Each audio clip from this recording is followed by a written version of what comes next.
Hey there, business animals. It's Kim with Be More Business, and welcome to the Business Animal Podcast. Today, I am here with my dear friend and badass entrepreneur, Julie Cortes.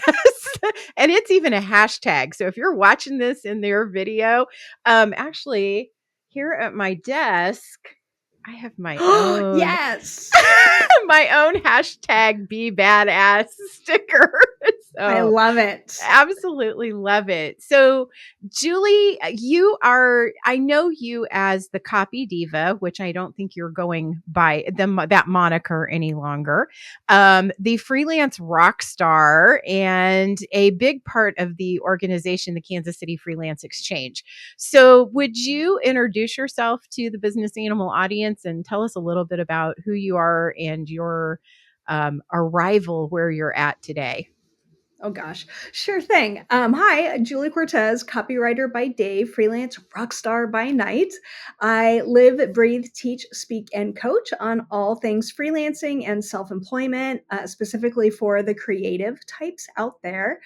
I have run my own self-employed business for more than 25 years and probably best known as the founder of the Freelance Exchange of Kansas City, which is a not-for-profit professional trade organization that offers continuing education, community, and even respect for the self-employed.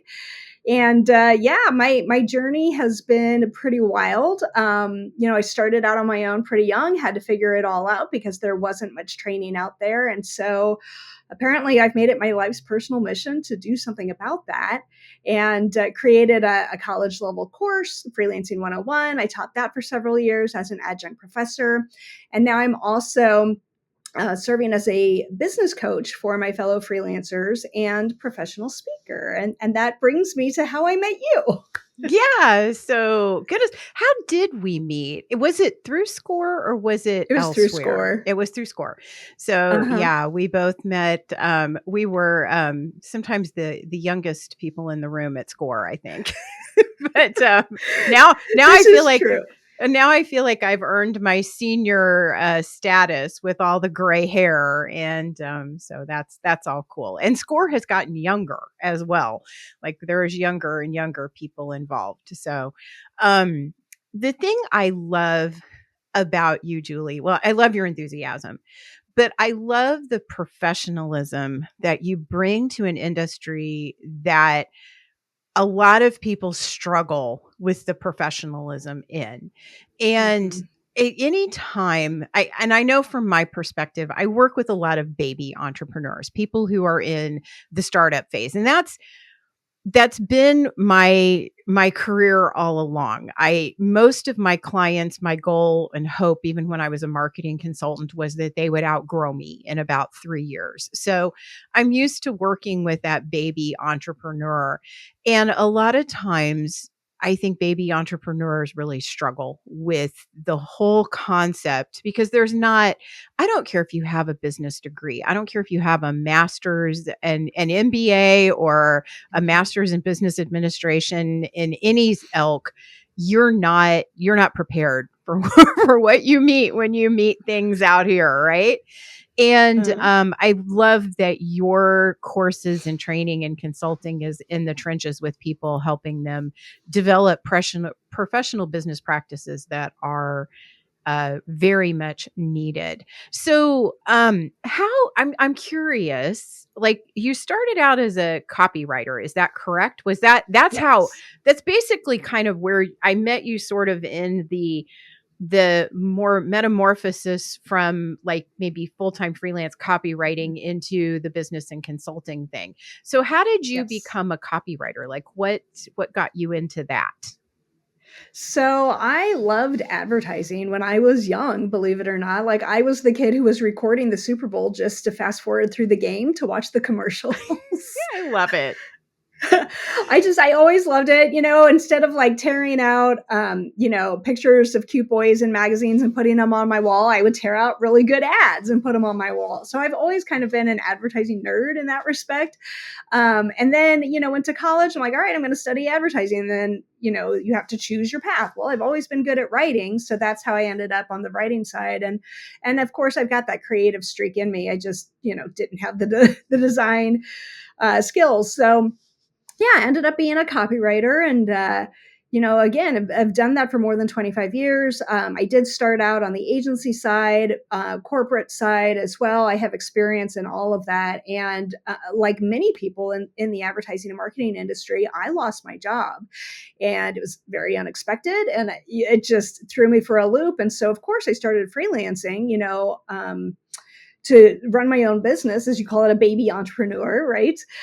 When I was pretty young and I just was not finding what I wanted. And so I was like, you know what, I'm going to try this full time and see if I can make it work. And here we are, more than 25 years later, and apparently I made it work. So nice. I am in the company of a sister. No job fits me, so I'm going to make my own.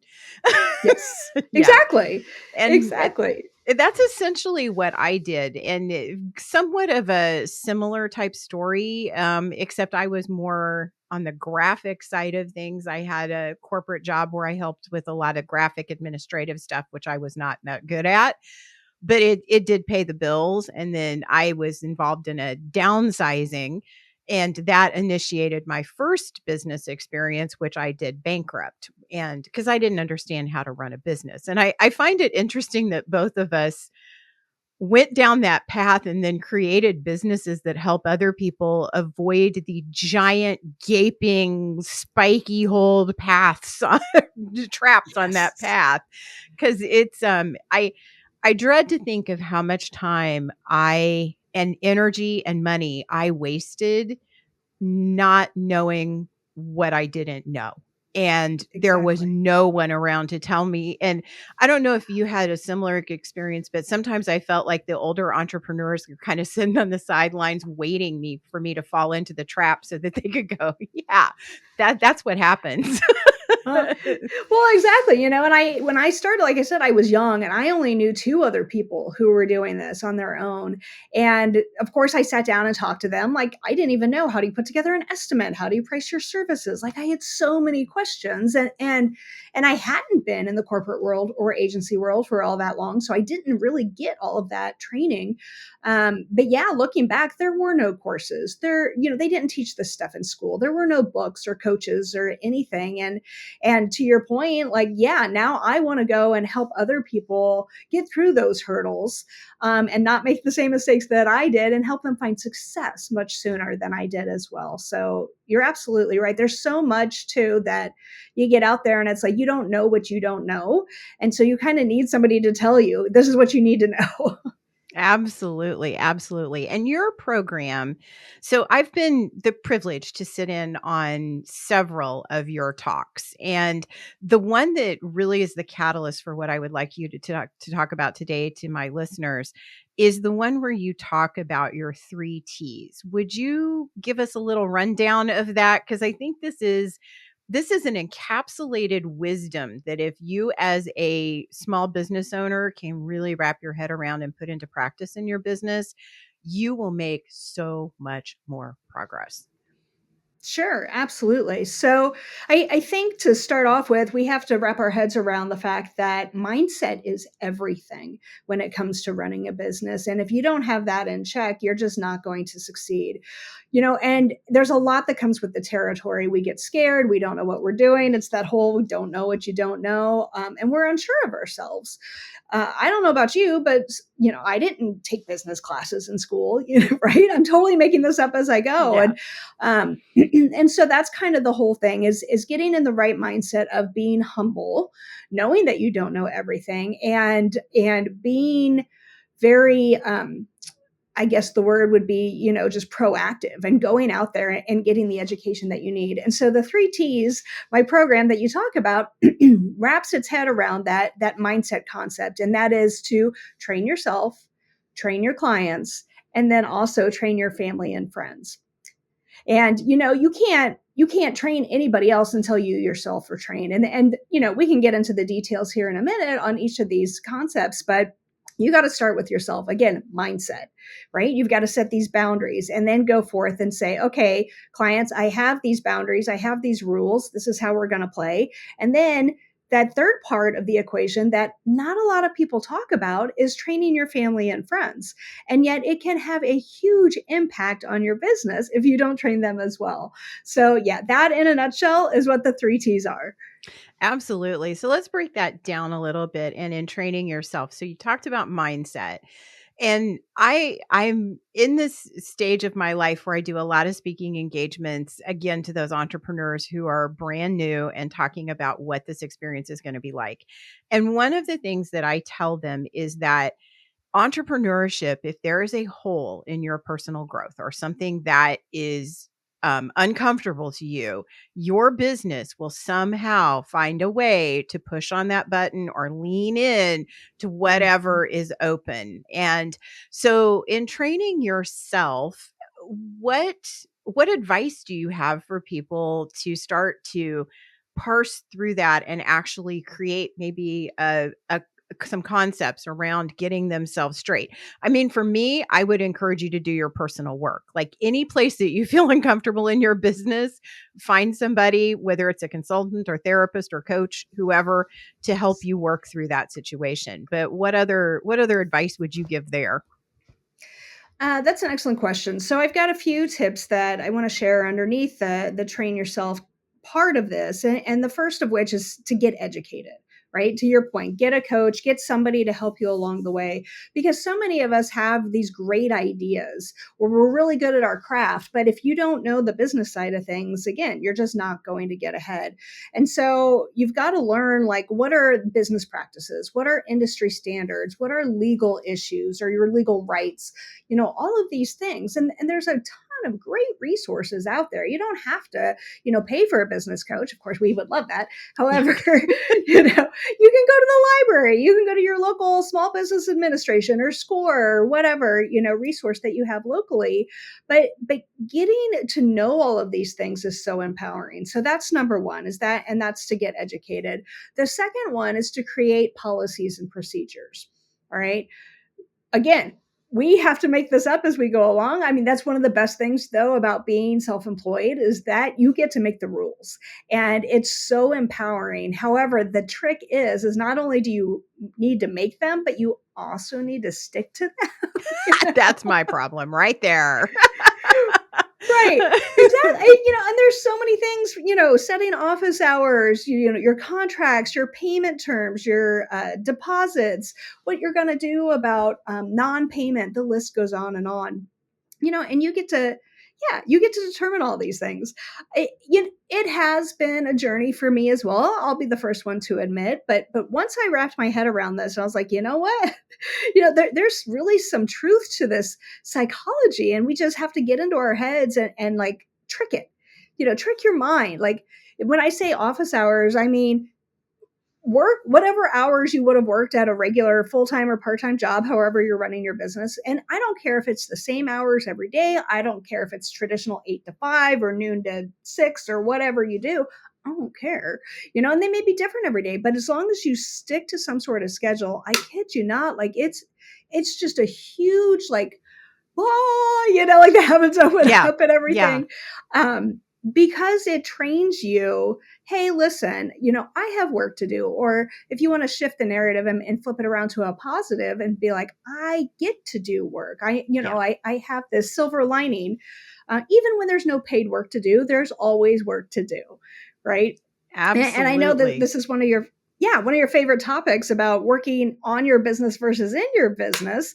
And it's one of those things where it's just like, okay, working in your business is doing the stuff that's going to pay the bills, the client work, all of that stuff. But working on your business is really going to set you up for success in the future. And that's why we need to dig into that. Absolutely, absolutely. And There's a lot of things that I've learned to help myself be more successful. One of them was I learned how I prefer to work. And that is the Mhm. cool thing about being self-employed, because you do have some autonomy over how you show up, as long as it is acceptable with your industry standards and with what would be expected of that. You can show up as you would like to. And I know, okay, so one other thing I want to mention here is this is the business animal. And we have a lot of animal based businesses that listen to this podcast. And those that aren't animal based, a lot of the people have animals in their lives. So it's like getting your dog house trained, right? It takes time and effort. It takes consistency. It takes repetition. And it takes a lot of really coloring within the lines, at least until you have all of that set in place. And then maybe you can fudge the schedule just a little bit every now and again. And it is totally fine. But it's creating that within yourself. Your dog learns the routine. Your dog learns, okay, we go out for a walk every morning when my person gets up. And that's when, and I can hold on and expect to go on that walk then. And I know what's going to happen. I'm going to get fed when I get back. And that creates this comfort level. And then it also creates the system with which to lean on when there's problems. So when there's things that rise up in your business that are stressful or that are unusual, it's the support system underneath that you can go ahead and lean back into. I think it like dogs are den animals, and their crates are so important to them as their dens. It's kind of like our little den to go into to be able to work on, to have our business and to work on our business and be comfortable with it again. Yeah, and I feel as humans, we're creatures of habit as well. And to your point, setting these routines and setting these schedules is so very important. And you just got to treat it like you would any other job, and take it just as seriously. And there's this whole thing about treating your business like a business and not like a hobby. And I feel like that's exactly the mindset that you've got to have. Sure, you can take off and you can go shopping or go out with one of your girlfriends or do whatever it is. And again, once in a blue moon, that's not going to hurt you. But if you make a habit of doing that, it is going to hurt you. Absolutely. It's going to affect your ability to be successful. And so, another thing having a system or training yourself does is it helps you set expectations for your clients, which this is something that you talk a lot about. And this was something I had to learn the really, really hard way. Like, very painful, bruised lessons came along with learning how to set expectations and teach my clients how I do business rather than modifying everything I do for each specific one all along. And it was crazy making to do it the way I started out in my business, because I was modifying all of my systems for each client that I had in order to meet what their expectations were, rather than taking the reins and saying, this is the way that I do business. This is my contract. This is what we follow. This is what this is my estimate. This is what you sign, on and on and on. And all of those things to me in the beginning, Julie, I am not the person who likes paperwork. I don't like rules. I really much prefer to color outside the lines and make my own artwork, and having contracts, which I still don't call contracts. I call them letters of understanding. But it is written down and it says, here is what I am responsible for, and here is what you are responsible for. And if we aren't agreeing, here's a path that we can take in order to resolve that. So, yeah, what what other advice? I know I probably talked way too much about that, but it's a big soapbox that I get on for people, because it's so hard when client expectations start to overtake your entire life.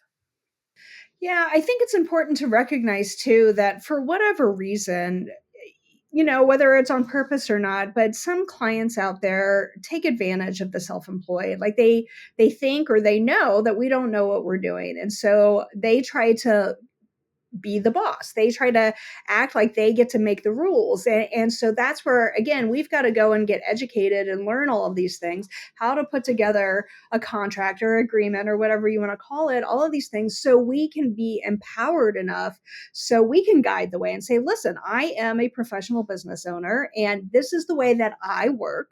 And again, if somebody doesn't like that, you can totally walk away. That's very empowering as well. But there's a lot that goes into training your clients. And I think it starts like right off the bat. When you have that first discovery call, when you're first talking with them, you've got to set the stage.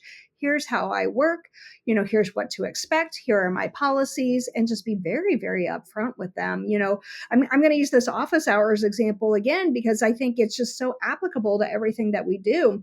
You could have a client who, thinks, Kimberly, you work from home and therefore I can call you at 10 o'clock at night and we can have a conversation. And that's okay if I ask for, some sort of meeting then, but it's not, No. or I can ask you to get something done, but it's not okay. And so we've got to set the rules ahead of time and be very good about that going into it. And I know some people will put together like a what to expect document or a working with me page on their website. You can have the conversation with them as well. And then also you could even like put things in an email, just as long as it's communicated to them. I think it's so very important to put everything in writing and instill those boundaries right off the bat and ensure that they understand that you have equal footing in this partnership. And it is a partnership.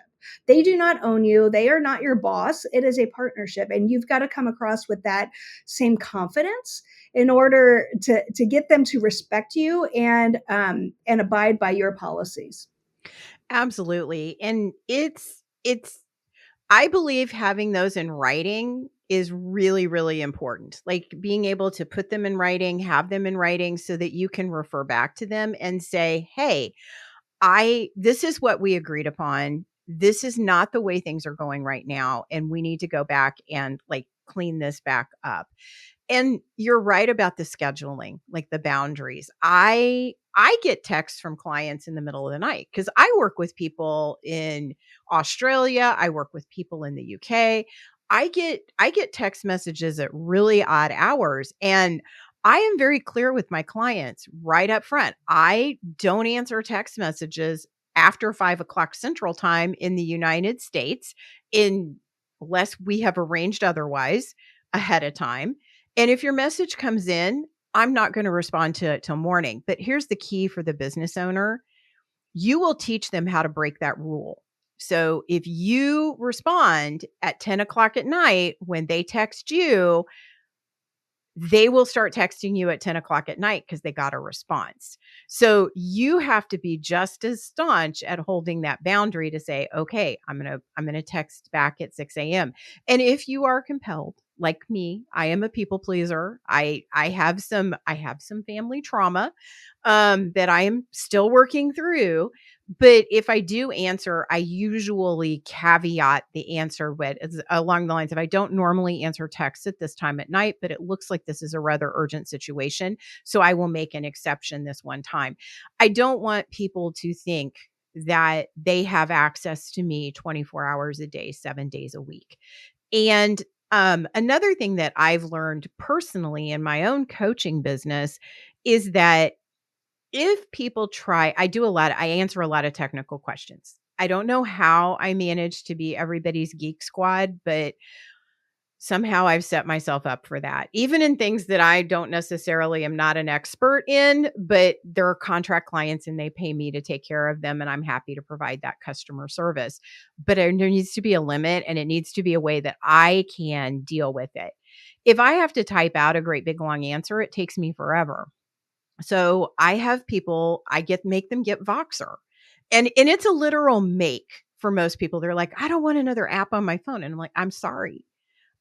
This is the way I do it because I can walkie talkie you and answer your question. So feel free. That's what you can use. It's a clear separation from personal communication. And it's made a huge difference in my ability to communicate with my customers because it works really well for me. And yes, some of them have had to make adaptations in order to utilize it. But at the end of the day, they get a faster, better response. And so they're happier as well. It's all about setting those expectations and being very, very clear in your communications up front and making sure that you have things written down, even if it's just an email correspondence back and forth to just, hey, to just confirm our conversation. Here's what we discussed. So yeah. Yeah, absolutely. And you make a good point. I mean, communication is so key as well when it comes to these boundaries. And I think you heard me tell this story in my last presentation. Like, I had this client who had traveled overseas. Like, when we first started working together, she was in California. We understood the time zone differences. And then she's like, all right, I'm traveling overseas. I didn't know what time zone she was in or anything, but I just figured we would continue communicating via email. I prefer email, right? You prefer Yeah. Voxer. It's all good. You communicated that. So the next thing I know, she's sending me messages on this WhatsApp. And I only had the app because my nephew had traveled overseas like the summer prior, and I hadn't used it since. And all of a sudden, my phone is blowing up in the middle of the night. And she's one of these people who hits return after every sentence, you know? Yep. And I'm like, what are you doing? But she had never communicated to me, is it okay if we, communicate via this app? Or this is how I prefer to communicate while I'm overseas. She never said any of that. And of course, then the stuff that she's sending me, like, I needed to have it on my computer, not on my phone. Yeah, yeah. So that's an important distinction too. I mean, Mhm. the bottom line to what we've discussed so far is you need to know yourself, you need to create systems, and then you need to teach your customers how to work with you within that system. And if you are trying to modify your system for customers that you have, either most of the times what I found in my own business was those weren't my customers. Those weren't the people that were getting the best of me because that they needed the people that really work well with me are the people that my system really dovetails well nicely for them. So it works with their temperament, with how they show up, and that's great. We have a great synergistic relationship. They're extremely happy with me. I'm extremely happy with them. And that goes back to my tagline, which is to create a business that supports the life you want to live. The life I do not want to live is a constant life in fear that clients are unhappy with my work, leaving bad reviews, not getting the full effectiveness of it, or are dissatisfied with what I do. Making a difference is my number one value, and that just grates against every little bit of it. So it's important that you realize your systems also support the people that are the best for your business. So you'll be happier overall, right? Yes, exactly, exactly. And again, it's training yourself to get into that right mindset so you can go and train other people. We talked about the clients, and then also, you've got to consider your family and friends as well. Yeah, And again, like I said earlier, not a lot of people consider this, but and I don't think they mean to do this intentionally, but they can really distract you from your dreams, from achieving your dreams. And that's what this is absolutely. all about, right? When it comes to business. And so everything that you set yourself up for in the beginning, when we talked about training yourself, getting educated, setting boundaries, setting policies and procedures. Yes, you share those with your clients, but share them with your family and friends as well. Your office hours, your communication preferences, all of these expectations. And I'll tell you, especially for those who are self-employed, so many of us work from home, and there's a lot of pressure on us because whether you've got a spouse or a partner or kids or what have you, like inside the home there's pressure, outside of the home there's additional pressure and misunderstandings, if you will. They think, oh, you work from home, you're not working. Like, it's just this weird subconscious thought. And so they think they can call us all the time, or, hey, drop what you're doing and go do this. Or, if that's somebody outside the home. If it's somebody inside the home, it may be pressure to do chores, right? Laundry or grocery shopping or cleaning or cooking or whatever. Like, why didn't you get this done today? I was working. You know what I Yeah. mean? Like, you've got to set those boundaries. And I feel like they're so important. And again, I don't think our loved ones like do this intentionally, yet we have to train them. Please treat this like any other job. Please, if I was working a traditional full-time job, at some corporate office, would my mom be calling me in the middle of the day to talk about nothing for 45 minutes? Yeah. Exactly. Exactly. No, she wouldn't unless she's that type of mom. And I also, so one of the interesting things I've done in my life is, of course, go get a certification in Gestalt. So working with people's family issues and in association with their business has become a great amount of my life of these days. And oftentimes when people come here with big business problems, when we take a look at it, it susses itself back to childhood experiences or even generational trauma that's passed down generation to generation, or cultural aspects to it, or the relationships that they're currently in, that all of those things affected, and now they're in the relationships that they have, and it's creating a lot of understanding in the individual about how those things actually came to be and how they can reconstruct, reimagine, re-engage with, for a much more positive future, the things that are holding them back or obstacles in their path or causing big problems. So I can think of people who have come here that have like, I think of one instance of a lady who came here who's like, my husband is always telling me to quit my business. Like, she's like, he's just like, why are you doing this? We're well off. You don't need to work. This seems like it's a really stressful thing for you. You don't have to do it. You should just not do Mhm. it. It's not a big deal. Or go get a job somewhere. And she goes, I just don't understand why he doesn't support me. And I'm like, back that up a second. So what exactly is happening? Well, I come home, he comes home from his job where he has a corporate job somewhere. And I tell him all of these things. And I'm like, so let me get this straight. Your husband, who loves you and wants to listen to you, is loving and listening to you, and you're basically telling him every horrible thing that happened in your business all day long. So, Uh-huh.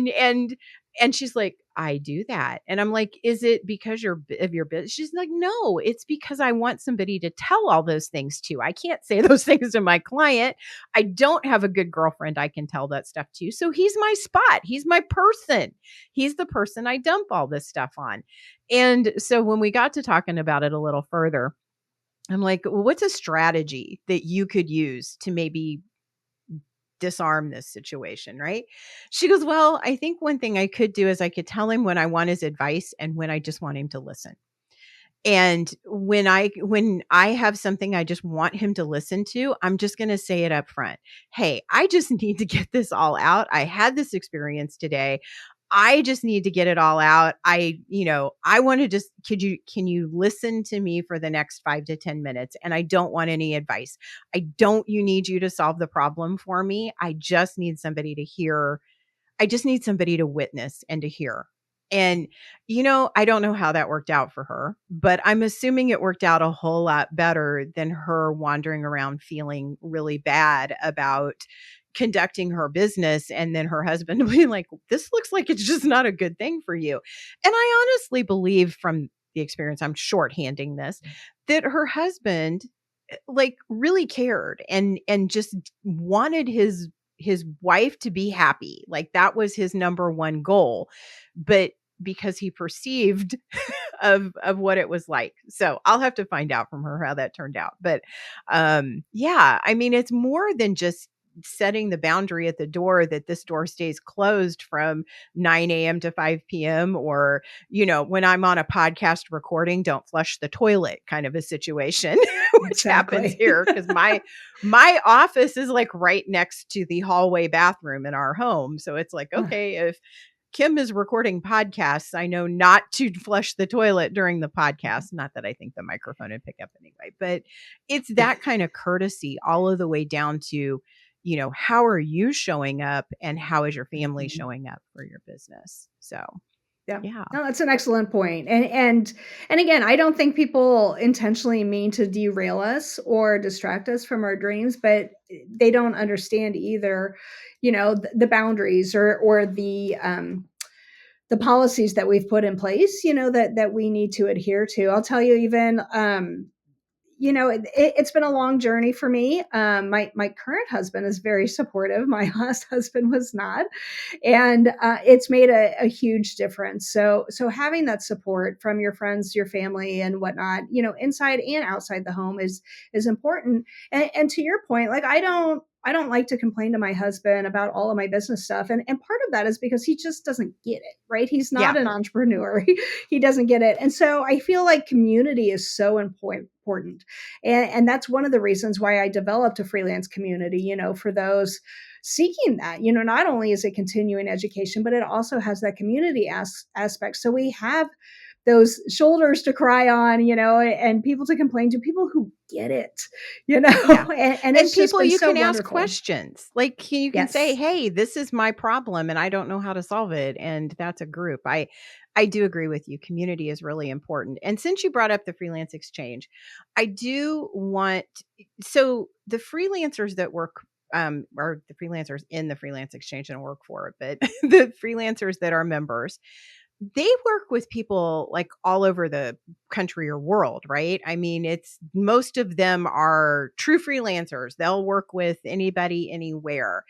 So, can you tell us a little bit about how somebody might find a freelancer inside the freelance exchange and a little information about that? Because I can guarantee you there's a lot of entrepreneurs listening to this podcast that are like, I really need help with my marketing, or I need help with graphics, or I need a video professional, or I need a copywriter. So let's tout those folks up because trust me, they're professionals. They are professionals, and I'm so glad you brought that up, and the fact that we can work with whomever, wherever. I've got clients all over the world, and even though most of us are based here in Kansas City and surrounds, yeah, we have clients all over, and we are all in the advertising and marketing industry. So you can go to our website at kcfreelanceexchange.com and do a simple search from there. We're about to launch a brand new website. It's going to have super slick search features. But right now, you can just go and search the portfolios, search the member directory, to use the drop down menu, find a graphic designer, find a copywriter, a photographer, whatever it is that you need. And then with the new search features coming, you'll really be able to drill down. Okay, I need somebody who, has experience in business to business or business to consumer. I want to work with a minority owned business, and the list goes on and on. So that is coming soon. Super easy. If you go to the website and you find yourself a little bit overwhelmed, because we do have, I don't know, like 80 graphic designers in the group out of our 150 membership, and you don't want to take the time to look through their portfolio samples and read their bios and resumes and go to their website, you can simply send us a short help wanted ad, and we're happy to share it with the membership, so they can, and just tell us what you're looking for and tell us how they should contact you, and we can send it out to our members and have them respond to you. Otherwise, if you are local to Kansas City or surrounding areas, we do host an annual showcase for our members in which we invite the business community to come out and meet us and see our portfolio samples and talk to us one-on-one, so you can meet the talent behind the work and see if it's going to be a good fit, because that's super important. Is not only do they have the skills and the talent to do what it is that you're needing them to do, but also are you all going to gel, right? Or are you going to have a conflict? So that's important to understand as well. But for right now, you can go to the website, kcfreelanceexchange.com, and it's totally free. We keep our hands out of it. You contact them directly and go on your merry way. Absolutely. I went to the meet and greet this last year and had a great time meeting everybody, and it was fantastic. So, 5 stars, highly recommend all of that. And I want to get into my 2 questions, but since we're on the topic of sharing information, if somebody listening to this is a self-employed individual who really feels like they need some help organizing themselves, getting that education piece that we talked about, and learning how to train their customers and their family, you are taking clients? Yes? I am. Yay. And so how would somebody find you and partake of your consulting coaching services? I'm so glad you asked him. So they can go to my website, juliecortes.com. Just keep in mind that's Cortez with an S at the end.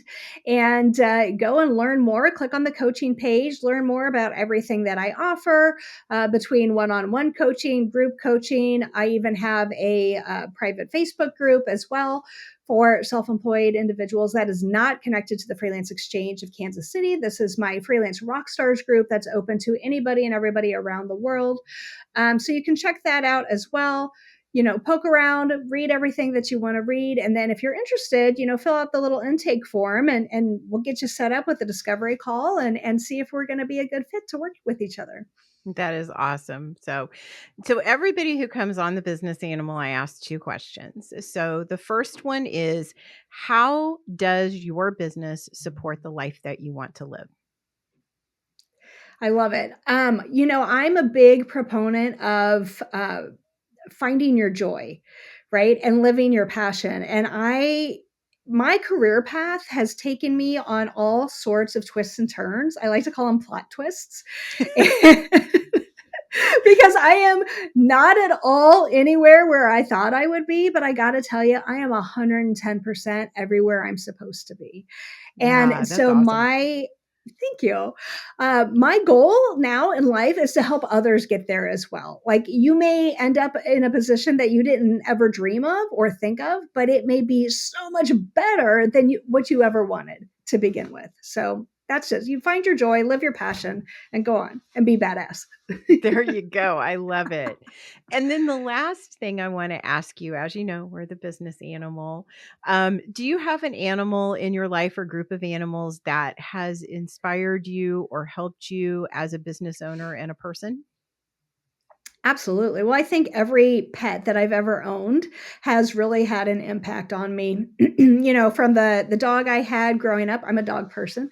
From the dog I had growing up, helping me through tough times, in my teenage years to now, I've got this dog. She just turned 8 years old. And when we first got her, she's so resilient. We rescued her from the shelter. She was just over 1, had already had a litter of puppies. We have no idea what the backstory was, but it was one of those situations where she chose us, right? Instead of us choosing her. But just a few years later, she was diagnosed with cancer. And we've been to hell and back with her. And, fortunately, we were able to get her treatment for her cancer between chemo and radiation and surgery and all of the things. But she is just one strong pup, and she has maintained her positive outlook on life, I like to say, and she's so loving and gracious. And I feel like that's a lesson we can all take away, that even through tough times, like it's going to come out better on the other end, and we just need to stick through it and go through the medicine, if you will, the prescribed treatment, and get there on the other side. I love that. Would you share her name? Sure. It's Bailey. Bailey, lovely. Yes. And I'm not on Facebook anymore. I have taken a sabbatical from Facebook, but I enjoyed going on her journey with you and sent her lots of love and light in her cancer journey, and was so happy to see that she was out of treatment and back with her family and just feeling all into it. And I think you definitely represent that same spirit out into the world. So that is awesome that you're carrying Bailey's light as well as your own. So great. Thank you so much, Julie, for hanging out with me today. And I will see all of you guys next Tuesday.